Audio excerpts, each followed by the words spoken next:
Video में हम लोग पनिशमेंट्स देखेंगे। ये पूरा एक ये कंबाइंड पेज में पूरा इम्पोर्टेंट मेंशन्ड है। इसके अलावा कुछ भी नहीं आता है इस चैप्टर से। ये बीएनएस का चैप्टर 2 है। ये आईपीसी का पहले चैप्टर 3 होता था। तो इसमें सेक्शन 4 में टाइप्स ऑफ पनिशमेंट मेंशन्ड है, जो पहले आईपीसी की 53 थी। इसमें death, imprisonment for life, imprisonment जो कि 2 टाइप की होती हैं। इसमें से कोर्ट कोई भी दे सकता है, लेकिन कहीं कहीं पे स्पेसिफिकली मेंशन्ड होती है, तो वहाँ पे रिग्रेस मेंशन्ड होती है मोस्टली। मतलब मोस्ट, अगर आप मेजॉरिटी देखो तो बेयर एक्ट में अगर कहीं मेंशन्ड है तो वो रिग्रेस मेंशन्ड है, बट कहीं कहीं पे सिंपल में मेंशन्ड होती है। फोर फीचर ऑफ प्रॉपर्टी, आपकी प्रॉपर्टीज अब कर लेते हैं, फाइन। और ये एफ वाली न्यू ऐड हुई है जो है कम्युनिटी सर्विस, जो कि स्पेशली क्वेश्चन आता है 2 बार जुडिशरी में आ चुका है अभी तक, छत्तीसगढ़ और गुजरात में, कि किस सेक्शन नंबर में कम्युनिटी सर्विस है। तो 66, 67, 168, 174A, 226 और 500 बीएनएस में मेंशन्ड है।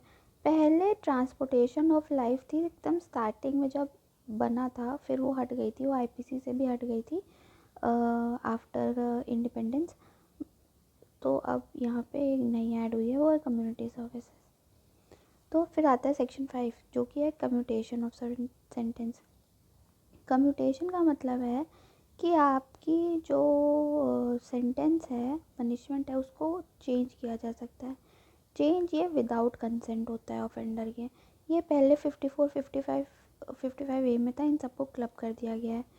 और ये जो कम्यूट, ये जो चेंज है, ये हमारा बीएनएसएस का मतलब जो पहले सीआरपीसी था उसके 474 के हिसाब से, जहाँ पे अप्रोप्रिएट गवर्नमेंट को पावर दी गई है। अब अप्रोप्रिएट गवर्नमेंट 2 टाइप की होती है, सेंट्रल गवर्नमेंट, स्टेट गवर्नमेंट। जो सेंट्रल गवर्नमेंट है वो यूनियन लॉ से रिलेटेड है, जो कुछ भी सेंटर से रिलेटेड अगर कोई एक्ट है, और वहाँ पे या फिर डेथ वाली चीज़ से रिलेटेड है। यहाँ पे ज़रूरी नहीं है, मतलब डेथ का से रिलेशन हो भी सकता है, नहीं भी हो सकता है, लेकिन मोस्ट प्रोबेबली स्टेट से रिलेटेड कोई एक्ट होगा, तब वहाँ पे अप्रोप्रिएट गवर्नमेंट स्टेट गवर्नमेंट होगी। फिर हमारा आता है कि fraction of terms of punishment, कि पनिशमेंट का फ्रैक्शन क्या माना जाएगा। तो वैसे तो जो यहाँ पे ये जो इम्प्रिजनमेंट फॉर लाइफ है, इसको फॉर लिखने के पर्पस से, समझने के पर्पस से हम इसको 20 ईयर्स मानते हैं। लेकिन जहाँ पे इम्प्रिजनमेंट फॉर लाइफ है, कहीं कहीं पे स्पेशली मेंशन कर देते हैं नेचुरल लाइफ। बहुत जगह ऐसे पनिशमेंट में नेचुरल लाइफ मेंशन है, उसका मतलब होता है you will die behind bars, ये एक मतलब होता है। नहीं तो इम्प्रिजनमेंट फॉर लाइफ को हम लोग समझते फ्रैक्शंस में 20 साल है। और ये जो एक टर्म है अनलेस अदरवाइज प्रोवाइडेड, ये एक नया टर्म है, मतलब कि आप कुछ एक्स्ट्रा भी दे सकते हो, उन्होंने स्कोप इसका वाइड कर दिया है। फिर हमारा आता है सेक्शन 7 जो कि है सेंटेंस सर्टेन केसेस, जो कि होलली या पार्टली रिग्रेस या सिंपल भी हो सकता है। मतलब कि इम्प्रिजनमेंट आपकी, जैसे आपको 10 साल की इम्प्रिजनमेंट मिली है, जैसे कि आपको 10 साल की इम्प्रिजनमेंट मिली है, वो पूरी रिग्रेस हो सकती है हार्ड लेबर के साथ, या वो पूरी सिंपल हो सकती है। जैसे कि कुछ सेंटेंसेस होती है, जैसे कि गैंग रेप वगैरह में रिग्रेस वहाँ पे मेंशन्ड है, तो आप जब तक बिहाइंड बार हो आपको रिग्रेस रहेगा। सिंपल जैसे कि जो हर्ट है अपने यहाँ पे, उसमें सिंपल पनिशमेंट है, तो सिंपल मतलब आपको कोई हार्ड लेबर नहीं है। और कहीं कहीं पे आपकी जो इम्प्रिजनमेंट है उसको हम डिवाइड कर सकते हैं कि आधा आप रिग्रेस में रहोगे, आधा आप सिंपल में रहोगे। ये सेक्शन 7 है, जो कि पहले सेक्शन 60 था। इसके बाद हम लोग अगर इधर पे आए तो ये सबसे इम्पॉर्टेंट सेक्शन है, क्योंकि इसमें इतने सारे सेक्शन जो सब 63 से 70 के बीच के थे, वो सब एक में से मर्ज हो गए हैं। और ये भी एक इम्पॉर्टेंट बात है कि जैसे 53 है, 54, 55 है, फिर यहाँ पे सीधे 57 आ जाता है, 56 गायब है, यहाँ पे सीधे 60 आ जाता है।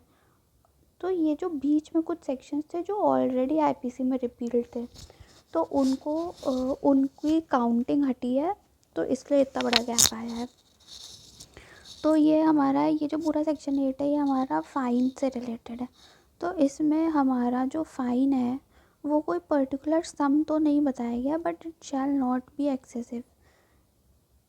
फिर हमारा आता है कि अगर इम्प्रिजनमेंट फ़ाइन प्लस फ़ाइन है, जिसमें विद या विदाउट फ़ाइन है, या फिर इम्प्रिजनमेंट और फ़ाइन है, जहाँ पे फ़ाइन है तो वहाँ पे अगर आपको सेंटेंस टू फ़ाइन सेंटेंस आपको मिला है फ़ाइन का, तो जो आपको इम्प्रिजनमेंट हो रही है वो आपकी एक्सेस में होगी अदर इम्प्रिजनमेंट की।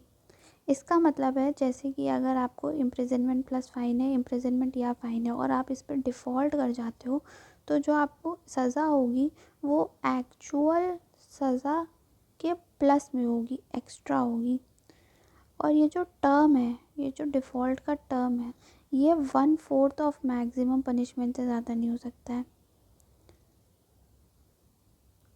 और अगर आपका डिफ़ॉल्ट हुआ है पेमेंट ऑफ फ़ाइन में या कम्युनिटी सर्विस में, किसी भी डिस्क्रिप्शन में, तो आपकी तो यहाँ पे मेंशन्ड है कि इट शैल बी सिंपल, मतलब आपको जो इम्प्रिजनमेंट मिलेगी वो सिंपल ही होगी। और अगर 5000 का डिफ़ॉल्ट था तो आपको 2 मंथ से ज़्यादा सज़ा नहीं मिल सकती है।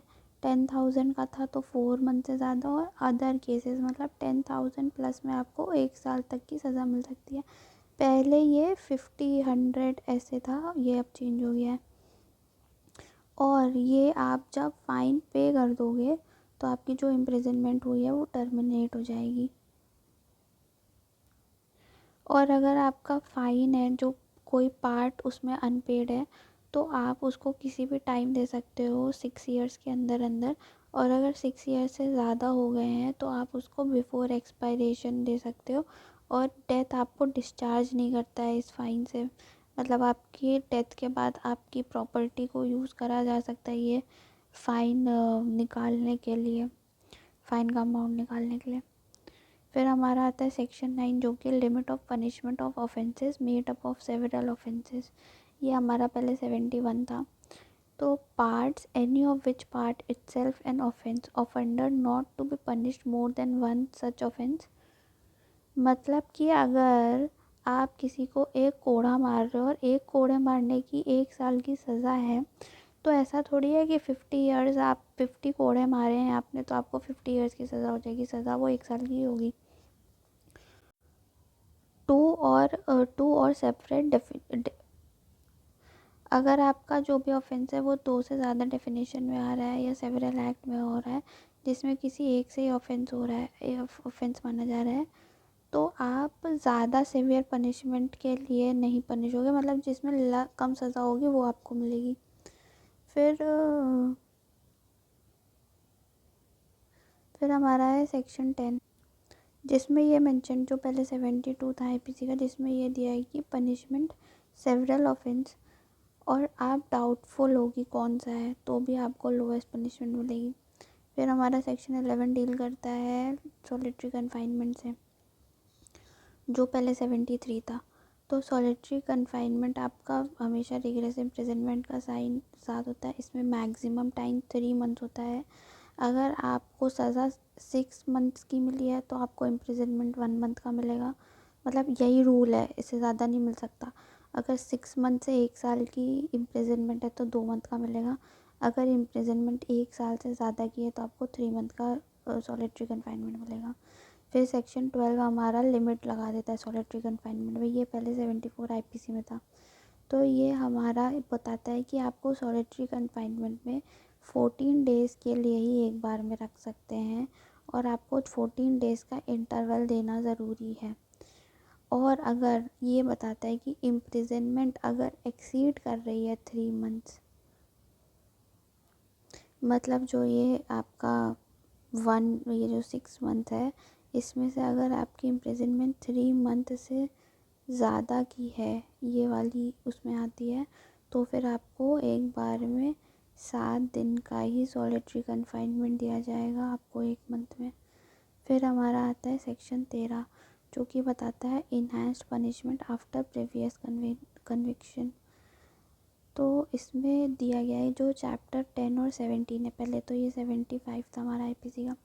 चैप्टर 10 हमारा कॉइन से रिलेटेड है और 17 हमारा प्रॉपर्टी से रिलेटेड है।